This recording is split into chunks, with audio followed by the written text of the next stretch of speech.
Welcome to The Explainer. Today we're jumping straight into a deeply revealing 2026 Senate submission by independent researcher Hamilton. It literally pulls back the curtain on the structural mechanics of Australia's National Disability Insurance Scheme, the NDIS. We're not just skimming the surface of recent legislative tweaks here. Hamilton's submission actually diagnoses the foundational architecture of the scheme itself. So we're going to break down the illusions surrounding how this whole system operates and look at the reality of what it actually means for the hundreds of thousands of people relying on it. Okay, to understand why this submission is absolutely critical right now, we really have to look at the staggering scale of this scheme. By 2029, the NDIS was projected to cost an eye-watering $64 billion annually. I mean, that is a colossal footprint on the federal budget. And it's exactly this cost trajectory that sparked the government's recent attempts at cost containment through the 2026 Amendment Bill. But as we'll see today, cutting costs, well, that is definitely not the same as fixing the structure. Which brings us to this really provocative question, one that sits right at the very heart of Hamilton's analysis. Is the system broken by the people it serves, or was the foundation flawed from the start? You know, for years, the dominant narrative around the NDIS has been all about cost blowouts and scheme abuse. But Hamilton's core argument challenges that entirely. He suggests the system isn't actually being broken by participants.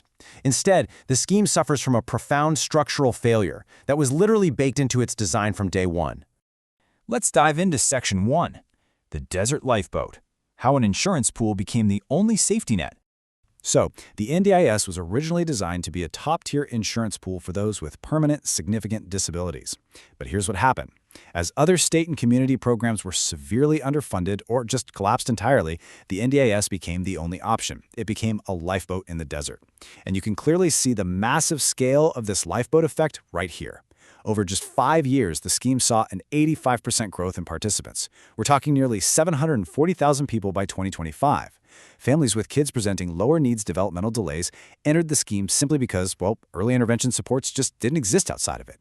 The scheme basically absorbed the entire operational function of a national support infrastructure, but it was still being governed and budgeted as a tightly bounded insurance product. Moving on to Section 2, the Pricing Architecture Failure, or illusion number 1, the free market. Now, the government claims the NDIS functions as a competitive free market. But because they failed to establish concrete rules connecting funding and delivery, they effectively handed the market a blank check. To fix that missing piece of architecture, the submission proposes something called the RSPRO. I know, it's a dense acronym, but it stands for Recommended Service Price based on observational operational data. Think of it as the NDIS equivalent of a recommended retail price. Currently, the scheme uses these broad billing categories with flat maximum caps. There's zero observable, data-derived benchmark for what a service or product should actually cost relative to how hard it is to deliver. And without this kind of registry, there is simply no floor on what providers can extract. To see exactly what happens without that benchmark, just look at this shocking data point straight from the NDIS Quality and Safeguards Commission. A provider charging $1,200 for standard shower chair to an NDIS participant. Meanwhile, the exact same chair, and we're talking no gold plating here, just the exact same chair, retails for $120 outside the scheme. It perfectly illustrates the NDIS tax. Because the system only has flat price caps and no real-world pricing benchmark, it acts as a total green light for extreme, legally permitted markups. The submission argues that the fraud here is actually on the supply side, but the system pays first and asks questions later. Which brings us to Section 3, the Information Gap. Illusion 2, the Spending Problem. It is super common to hear the narrative that participant overspending is what's driving the scheme to the brink. But we really have to ask ourselves, if the system is so overfunded, why do participants have so much unspent money? Hamilton points out a huge paradox here. He himself has tens of thousands of dollars in allocated funding that he is structurally unable to spend. And this is not a lack of need. The NDIA calculates planned budgets to the literal cent, meaning that budget is the NDIA's own ceiling for what the participant requires. A participant literally cannot overspend their cap. So the crucial point here is what Hamilton calls the information gap. It's a structural failure where participants cannot request support they don't know exists. For context, Hamilton lives with multiple sclerosis, so he experiences brain fog and short-term memory impairment. For participants with these exact cognitive profiles, navigating an ever-changing framework of thousands of vague billing line items isn't just an administrative nudge, it is a full-on clinical barrier. They honestly don't know what they're allowed to buy, so out of fear of retrospective clawbacks, they just don't spend the funds. And this confusion ultimately builds into a highly punitive loop. Step 1, the complex information gap causes a forced underspend.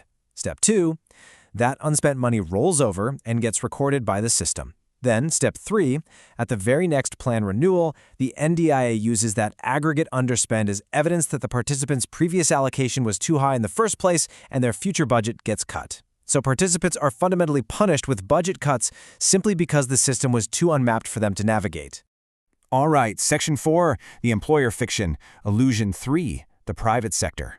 Policy language often describes NDIS support workers as private sector employees, but Hamilton clearly defines this as the employer fiction. The reality? The scheme is entirely publicly funded. The government sets the wage floor through national employment awards, which are essentially legally mandated minimum wages. It sets the price ceilings. It controls participant eligibility. The provider layer doesn't actually introduce private capital. It introduces administration and absorbs employment liability. So the government is effectively managing a massive national workforce, but they're operating it under a private payroll fiction. When you contrast the illusion against the reality, it's pretty eye-opening. When prices are frozen or caps are squeezed, it's conveniently framed as a market correction. But in reality, it's effectively the government enacting a wages policy and a pay cut. In this structure, the participant is merely used as a vehicle to circulate public money into the private economy. And this acts as an incredible shield for the government to launder blame. Think about it. When workers burn out, it gets called a market failure. When costs rise, it's a bad provider. The state remains completely clean at the center of a structure it entirely controls. Section 5. The 90-day danger. The real cost of administrative weapons. The 2026 Amendment Bill definitely attempts to tighten integrity, but it effectively weaponizes administrative procedure against a highly vulnerable population. Let's trace the rapid escalation under the new 90-day non-contact rule. Step 1. An NDIA officer decides their reasonable contact attempts have failed. And keep in mind, there is no strict definition of what reasonable actually means. Step 2. A 90-day plan suspension begins. Step 3. Total plan revocation. There is literally no mandated obligation to try different channels, reach out to emergency nominees, or even initiate a formal welfare check before pulling the plug on someone's lifeline. I want to read this really powerful quote, straight from Hamilton's submission.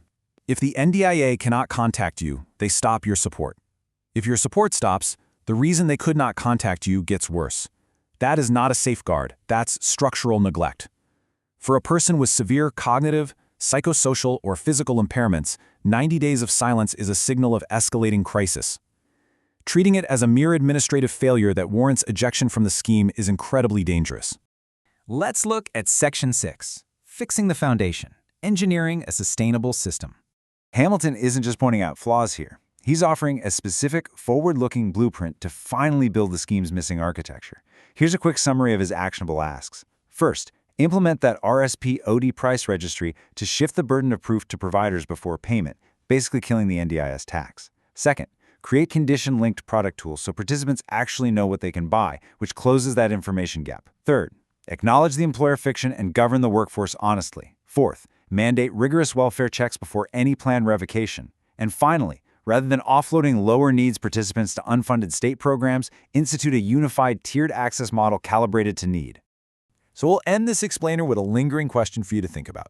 What is the true cost of an unmapped system? If we just trim visible costs today by cutting eligibility and freezing caps, aren't we just pushing the true human and financial burden onto hospitals, emergency departments, and families tomorrow? A sustainable system requires honest architecture. Thank you so much for joining us to explore this vital submission. Take a moment to reflect on what a truly structured, navigable safety net should really look like. See you next time.